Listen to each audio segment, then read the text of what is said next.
I moved here, I really saw that it's a bigger market. Obviously, it has more opportunities. And then I got connected that I need to make sure that I stay here and prove myself and grab those opportunities that are there for.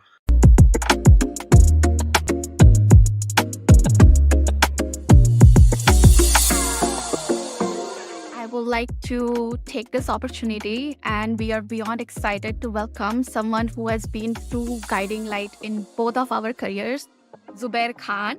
He's not just a mentor, but someone who taught us the power of taking ownership, of seeing the unseen, and truly letting speak the data when it says data speak volumes. Zubair has constantly encouraged us to make data driven decisions, recognizing that every piece of data has a story to tell.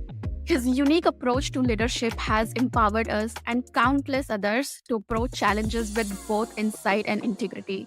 With his vast expertise in supply chain operations, human resource, employee relation, and talent acquisition, he has shown us what it means to lead by example and what informed choices. It's a huge honor to have him on our podcast today. Welcome, Zubair. Welcome, Zubair. Thanks, Aishi. Thanks. So, Zubair, what's your journey and what motivated you to move to Canada? To be very honest, initially it was more about family. When I moved here, it was my start of my journey back home in my professional career. So it would be hard for me to say that I wasn't really successful there because I at that point I just started. But when I moved here, I really saw that it's a bigger market. Obviously, it has more opportunities. And then I got connected that I need to make sure that I stay here, I prove myself and grab those opportunities that are there for new immigrants because this country definitely welcomes you for that. And it does provide you an opportunity to work with diverse environment, which provides you a learning opportunity itself. So yeah, initially, like I said, it was more for family, but then it really helped me and motivated me to excel in my professional career as well and growth. So yeah, that's pretty much it. And what were some of the highs and lows along the way? When I came here, I don't even remember. So when I came here, I was working in a reputable organization, at a good position. But when I came here as a new immigrant, you're the one who are coming in to this environment. You have to make sure you learn how things are here rather than try to change things here to begin with and settle in. I was in that phase at that point that I don't want to do any odd jobs. I don't want to do anything as an entry level job. And I would like to find a job that I was doing back home. I'm sure a lot of immigrants are. I wasn't settling in. There was a fight going on inside me that I need to find that job or I'm not staying here. It took time. I did start working frontline jobs as I found them and made my way up in my professional career. I think I've learned from it because if you don't do that, you're not really learning from the experience from the ground level, but also you're not actually utilizing the opportunity that you can get to go on in the market to work with these amazing talent that we have here in Canada and really learn from it. I would have been wasting my time if I would have just stayed home and keep searching for jobs and applying. I didn't do that. I started working in a warehouse and then from one warehouse to another warehouse. And from there, my journey picked up and I think I did the right thing. I got right mentors. I got right guidance, not just from my friends, families, but also from my professional colleagues as well. So that really helped me. There were a lot of highs and a lot of lows. I'm sure still are. This is part of life. So it will come. If those are not there, that means you're not learning. That means you're not growing. You're not moving. I'm a person who likes to be challenged. I don't want to be sitting in a comfortable environment because the moment you go in the comfortable environment, that means you're basically not learning anything. So I like to be challenged. So will be a lot of highs. There will be a lot of lows. And I'm sure there were in the past. There will be more coming in the future as well. Thank you, Zubair. So, with this, I want to ask one more question. So, what was your first job in Canada? I did work as a picker in one of the organization here. And I didn't stay in that job for that long. So literally, because coming with, like I said, in that mindset, right? I was not settling in. I was like, no, I don't want to do this. Why am I doing this? I have an MBA. I'm an engineering background. Like, what am I doing? Like, why am I picking boxes? Um, And that's bad of me, to be very honest. I realized it after I've learned from the hard way. And I left the job. Like after 15, 20 days, I believe I left the job. It's like, I don't want to do it. To be very honest, that was the time after leaving the job, I realized that I think I need to focus. I cannot be sailing in two moors. I was thinking I'll go back to Pakistan from where I came from and just stay there. But on the other hand, I was also thinking this is a great opportunity. I should stay here and progress. So I think at that point, I decided that I need to stop sailing in two moors and really grab the big opportunity that I've got and really work towards it. And that's pretty much it. Like I said, that was the first job, but then the second job was also pretty much in the warehouse. I was feeding candies to the line that you guys probably grab from Walmart, Shoppers, all those brands.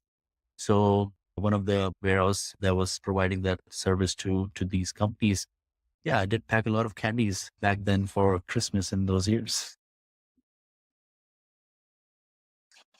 I think one of the key takeaways from your journey would be basically don't carry your baggage to here and unlearn to learn the new processes or the new culture just to be more integrated with the system. 100% agree. I always tell this to the people that are coming here and new, and they connect with me and say that you're the one coming into their environment. You're the one coming in our shoes now because we've been here. We own this country. You need to settle in. I mean, you cannot demand to change the things on day one. Understand why the things are how they are. And then obviously you create change. There are two ways. I mean, you can always, I mean, I'm not saying that you people coming in new with vast in my experience won't get an opportunity the way they were working back, like the back home. I'm sure they will. I'm sure there are people who are getting it. But if you're not getting into the field as early as possible, you're losing an opportunity for engaging with amazing people. And like you said, working with diverse environment, which is a unique feature that Canada provides you. So I think that's something that I did understand in the beginning, and that really helped. Just to carry on with the questions, so you had a successful career in supply chain operations, and then you took a big leap into HR. So what was that first spark that led to that decision or that move? So you guys have worked with me. So Yeah. you know that I am a person who like believes in process improvements and people development. Any department that really provides this sort of an opportunity or a challenge, I'm down for it. I don't see it as in like that I've studied engineering, I've done MBA in supply chain or industrial management. Why am I going in HR? HR also has processes. HR also has operations. So has ER, so has talent acquisition. Why can't we just go in and improve that or have the improvement there? So, I mean, to answer your question, the motivation for me is the opportunities to improve things. Motivation for me is to work with different mindset of or different expertise, people with different expertise, so I can learn from it as well, but also help them grow too. So I think motivation for me is more process improvement driven and people develop. Right. And I can echo that because one of the learnings from you was about process improvements, and that I have used in my career a lot. Other than that, usually we are all nervous when there's a new change that is coming into our life, right? Especially in a move from supply chain where you were a pro and then you moved into HR. How did you manage that nervousness or the time of unknown? How did you manage that? Like I said, it's first of all, you need to settle in. You need to understand that there will be a change. You will be hitting the wall, and it's okay to do that, right? And it's okay to feel that way. Most important thing is that, like, you need to know who are the resources, who are the people you're working with. And I was privileged to work with amazing people like you, right? There were a lot of other people as well in the team that helped me with this and along with you guys. So I think knowing the resources, knowing what the challenges are, and also knowing what is your target in your mind. I think that's important for us to understand. I like to work backwards. I always start with what is the end result? What are we trying to achieve? And then work my way backwards, because that really helps me to not only get the buy-in from all the stakeholders along the way, but also I'm able to paint the picture properly for my team, for them to understand that what are we doing? Why are we doing? And that's an important element. So the challenges were there 100%. coming out from operations and getting into HR or other functions that I've never thought I'll be leading. But I think that made it easy because I had the same approach. I kept the same approach working backwards and just keeping in mind that this is what we want to achieve and how we will achieve will come along the way. Are there any specific challenges or any successes which you took away from your previous profession into HR, or maybe back home as you were working that you took back into supply chain operation? Were there any specific challenges or anything that helped you? Yeah. So as you mentioned in my intro, I'm a data-driven person. I believe we're living in this world, it's more of a digital world. Right. You have a lot of data around you. You need to understand, like, there's nothing that cannot be measured, Mm. right? I have a firm belief in this. Yes, your measurement could be different. Your thought process could be different. How are you reading the things could be different, but it is measurable. What I really thought that would really help me was this approach, like data-driven approach, getting into these HR functions or talent acquisition or ER. I feel like this is very important for us that we make a high judgment decision based on the data and facts that we have in front of us. That makes always easy for us to understand the problem statement, but also helps people around us, like all the stakeholders, customers, to understand why are we doing what we're doing. So for me, the biggest takeaway was that I believe, and it's not just me, I'm not saying I'm doing it. I'm sure a lot of people are following the same. And this is the right way to do it too. But for me, it was something that I really wanted to bring it from my ops experience to HR experience, because I feel like it gets a lot subjective when it comes to HR. And to reduce the subjectivity is a challenge. And how can we do it? We can do it with the facts and bringing more numbers to it. Thank you. Rishi? Yeah. So, as someone who has like thrived in multiple fields, what has been the most significant lesson you have learned from reinventing yourself professionally? Yeah, it's a interesting question, to be very honest. Sometimes when you're too good at something, it can go in an opposite way for you as well. So I've been called number guy a lot for some reason. I don't know why. I liked it in the beginning, Yeah. but then it started haunting me because people are constantly calling me number guy and not really feeling that I'm also a people person. Where everything that I've done, even in the past or even in the beginning also, I yes, I was talking about numbers. I was talking about all the data in front of me and trying to make sure that people understand through it. But the actual thought process behind that was to really engage the people, make sure that they understand the problem statement, make sure that they know what I'm trying to do, and this is for the development for. But I think I was not doing a good job in really portraying it how it should have been.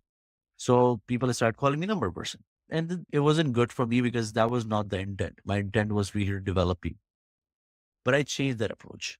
How I changed it, before I was driving the process improvement by working on the process. But then I changed that approach to improve the process by working on people development. It's the same thing, but I think the second option takes you a long way. I always wanted to make sure that people, and now, and I will continue this way. I've been successful in it. That if you work on people development, your team's development, the process improvements will come automatically. I think that's the biggest shift I had in my career that I've seen, and I think it is I'm quite successful in this. It's great to hear, Zubair. I also think, like, when you change those career path and then when you move, I think it always give you some lesson, and then you can also follow the same thing in your next career move, right? Like now you learn something, okay, so I have to develop this. And then when you move to talent acquisition or when you move to ER, do you think those skills were transferable? Oh yeah, 100%. Like I said, I mean, we are living in an environment where you can learn things quickly. Most importantly, knowing your resources. If you're a leader of a team where you have people reporting to you, you need to know what their strengths are, what their opportunities are. And if you remember, the way I have always assigned project in my team, I never assign projects on the strengths. I always assign the project on the opportunities for people, because working on their strength is not going to develop their expertise. We will not have high retention within the team. People will not feel that they're actually growing. And most importantly, you're not really providing an opportunity for people to really learn something new.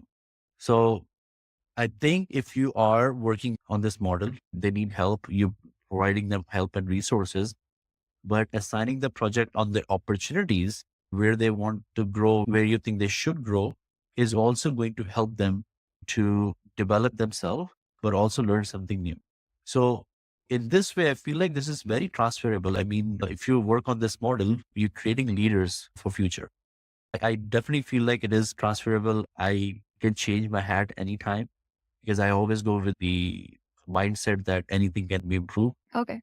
So, how has your background as an immigrant shaped your approach to leadership and professional challenges? I think diversity here in Canada has played an impact on my professional career a lot. You get to see a lot of different cultures here. You get an opportunity to work with amazing talent around you. You're not the only talented person, and that's the reality you see. You learn from them. I think that really is a unique feature that you get in Canada. And I'm really happy that I'm working here because I get to know different cultures, which itself is a learning opportunity for anyone coming from their own country only and going into a country like Canada where you have diverse pet population.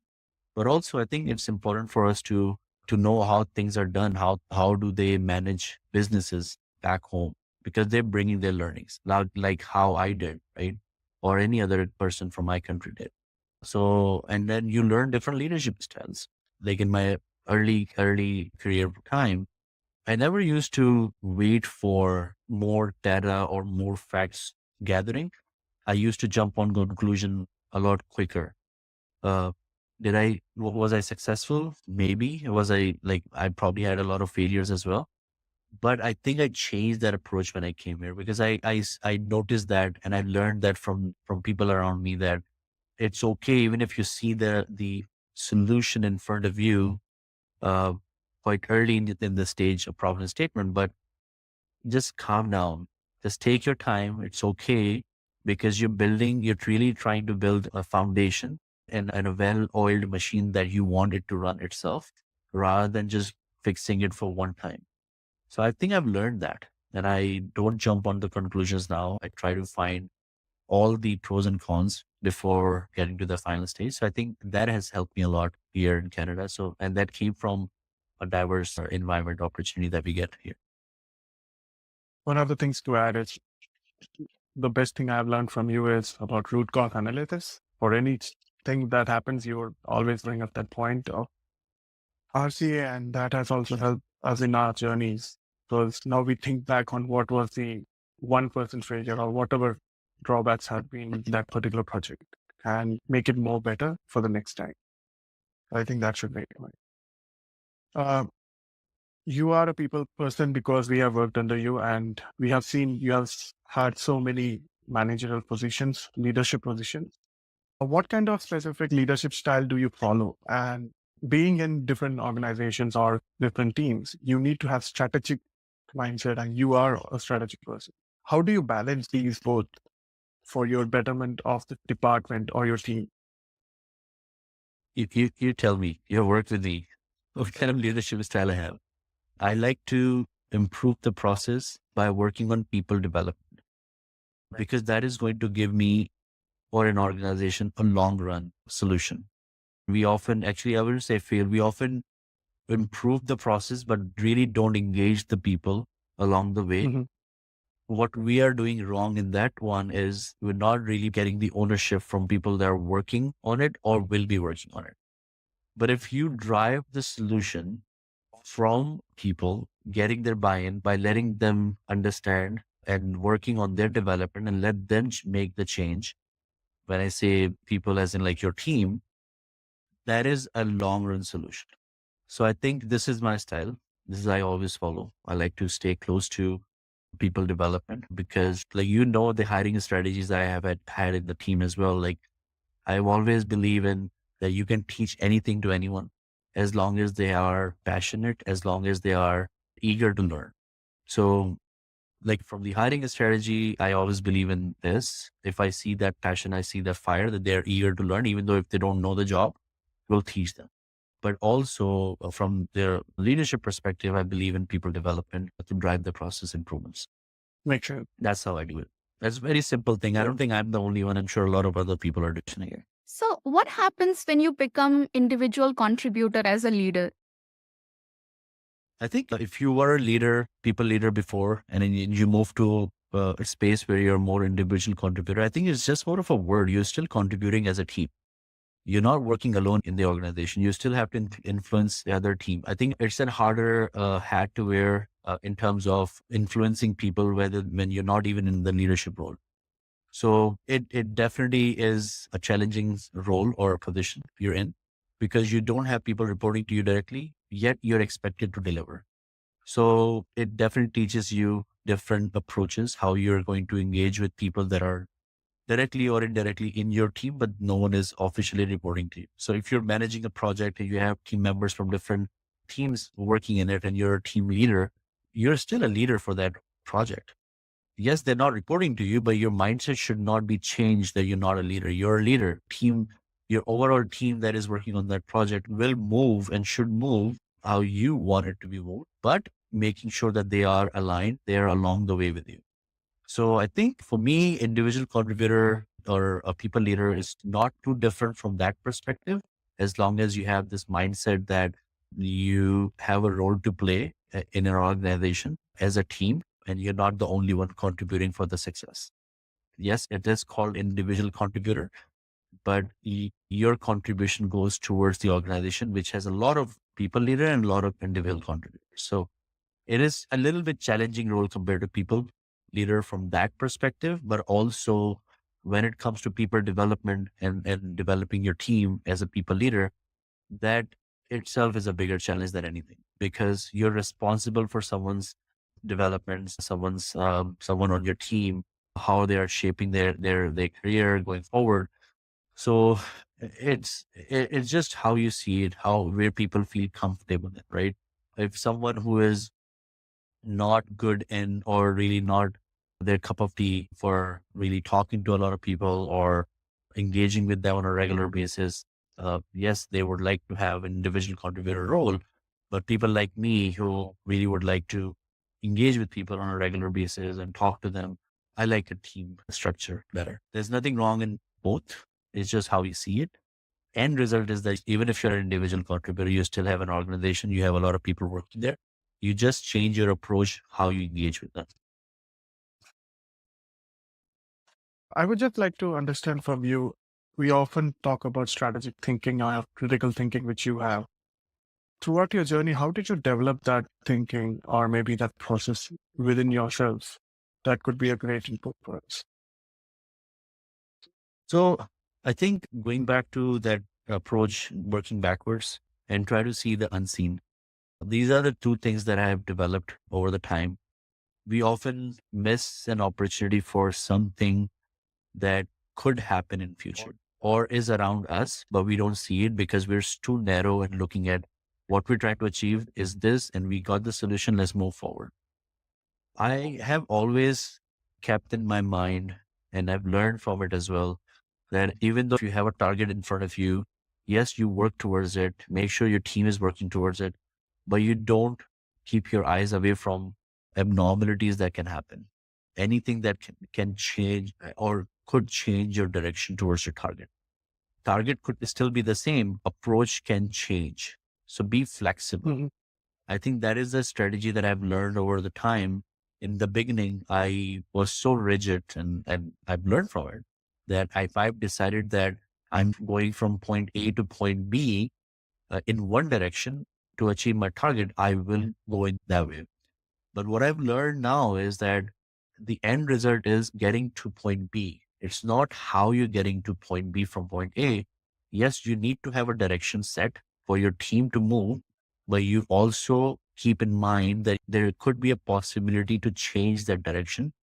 At the end, as long as you're getting to point B is more important. So I've learned that as a strategy approach for myself, and also keeping in mind, try to read the situation ahead of time. like understanding what is important for us to achieve. Try to see the unseen, not just for the projects you're working on. I think biggest opportunity we see is we sometimes miss an opportunity for seeing unseen for people working around us, right? Sometimes they do show that they're not motivated through their work ethics, their attendance, their punctuality, not meeting their deadline, how they used to do it before. I think these are a lot of unseen that we miss as a leader.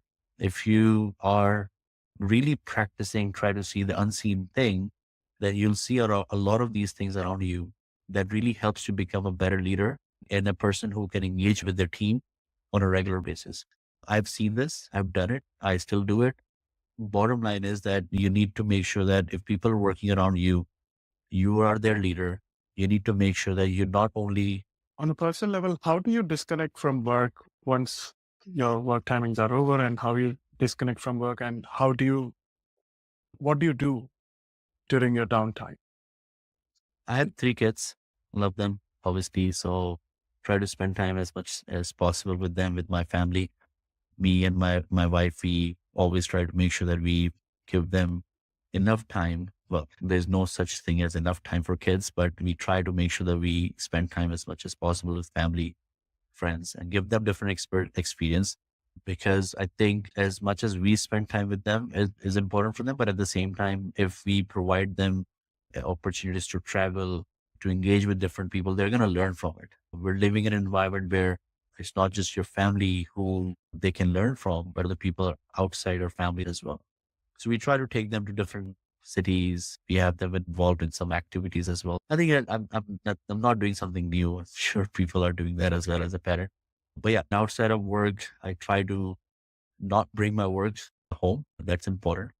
I mean, sometimes you have to, and my family understands that as well, because if there is an important thing that we need to do, but the intention is that once the work is done, it's done. We're not bringing it to our personal life, making sure we're giving our 100% to our family. So that's pretty much it. Nothing new, nothing fancy. I don't know if I answered your No, question. you did. You did. Yeah. I have a question on that then. So how do you deal with like self-doubt? And as Zubair, like someone who always make data-driven decision, do you also have like self-doubt? Or do you also think, twice before making a decision, and how you deal with that? It's a good question. I think there's a combination of two things here. Sometimes I blindly believe in what we see in front of us from the data perspective, Mm. because we also need to make sure that we have bias for action, right? We need to make sure that we are not making things complicated if they are already complicated. So rather than keep wasting time, we have to learn by doing, right? So sometimes we have to take that sort of a decision. So if we are working on that problem we are trying to solve, or a project in which you are in that situation where we don't have time and you are challenged to deliver something quicker, then you have to learn by doing as well. So that strategy comes in there. But if you have something in which you are a little bit flexible and you can wait to make your final decision, I will try my 100% best to see whatever possible outcomes or possible things are there for me to see before I make a final decision. So it's really a combination of both. What advice would you give to immigrants or professionals looking to reinvent themselves in their career or transition into new fields? I would say is be open for the opportunities here. There's no harm in changing your professional career as well. I've done it, uh, and I think I've learned a lot from it. Um, uh, Most important thing is you need to be comfortable for coming in someone else's. Like basically, if a new immigrant is coming here, they're the one who's new, and they have to learn the system. And to learn the system, they have to get into the system. The quicker you get into the system, the quicker your learning will start. So my advice to them is obviously to make sure that just grab whatever opportunity you have, forget about whether it's linked with your past experience or not. If you think that is going to help you, go for it, learn from it, and then pave your journey ahead, because you are in an environment where every other job pretty much is linked to each other. It's just how you see it. like I said, I never thought will be not in or HR or TA. I am, because I see things differently. I don't see these departments any other different than any other department, because I see process improvement and people development for as a priority. So this is my advice to them: just be open, and like you came here for a better life, to gain more opportunities, and the opportunities are coming, then grab them. So thanks, Zubair, for giving your time for this session. And we believe whoever listens to this would have a good takeaway for the knowledge and the inputs you have provided to have a more strategic and people-oriented thinking, which helps us to also understand how we can develop different professions and not hold back ourselves from something which we have not done, but to face it more strong. Thanks once again for your time, and we wish you all the best.